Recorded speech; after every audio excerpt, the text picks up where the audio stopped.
Hey everyone, welcome back to the Culture Wine Club. We are in the December version.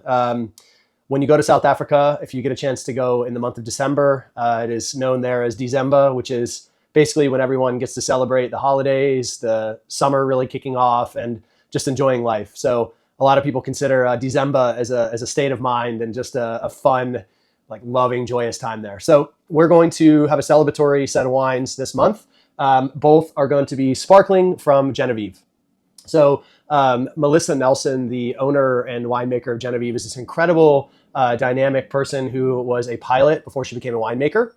She started Genevieve in 2008 and is only doing sparkling. She's only ever made sparkling, and that's all she focuses on. So she's one of the rare producers in the country that just does sparkling wine. There are about 120 producers now that are making sparkling in what is known as Cap Classique. So you'll see on the very bottom of the label right here, it says Cap Classique. And so in South Africa, that means that it is made in the traditional method or the champagne method, where the second fermentation that gives it the bubbles was done in the bottle itself, which when you do that, you end up with much finer bubbles and a lot more of this rich kind of bready, yeasty, kind of croissant-like flavor. The longer the wine ages in the bottle, after that second fermentation, the more that doughy kind of bakery-like flavor comes out and the more the texture comes out. And so with Melissa's wines, she's known for very extended set of aging time in the bottle. For example, the black label, her Cap Classique Blanc de Blanc, this is 4 years on the lees. And the RD that you're drinking is 10 years on the lees. So what that means is that you're going to experience wine that is much more textural. So what I would suggest with both of these on the first sip is to really like switch it around, almost like it's like mouthwash.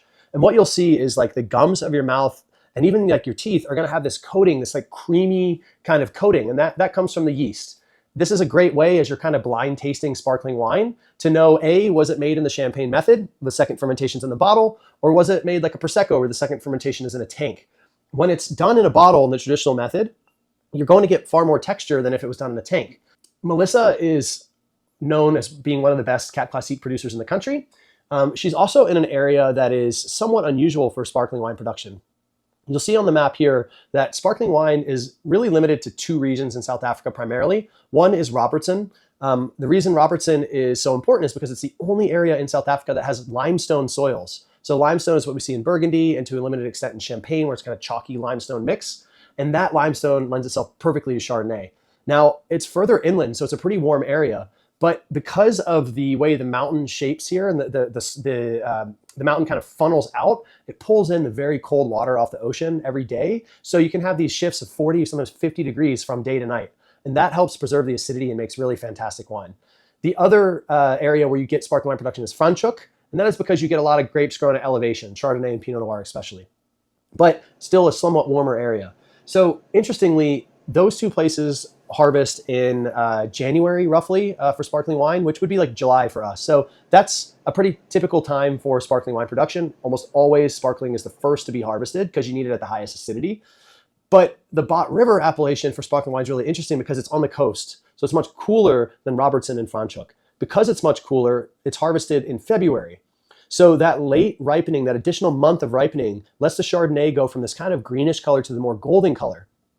Because of that more golden color in the grape, you're going to see a more golden color in the wine. So when you see the Genevieve 2020, that golden color is fairly usual, and that is because of that more extended hang time on the vine. Now, when you get to the golden color in the RD, that's partly because of that, but it's also because it's aged for so long in the bottle before release. The RD is a really interesting wine because it is the first time Melissa's ever released this extended lees aging, what's known as recently disgorged style of wine.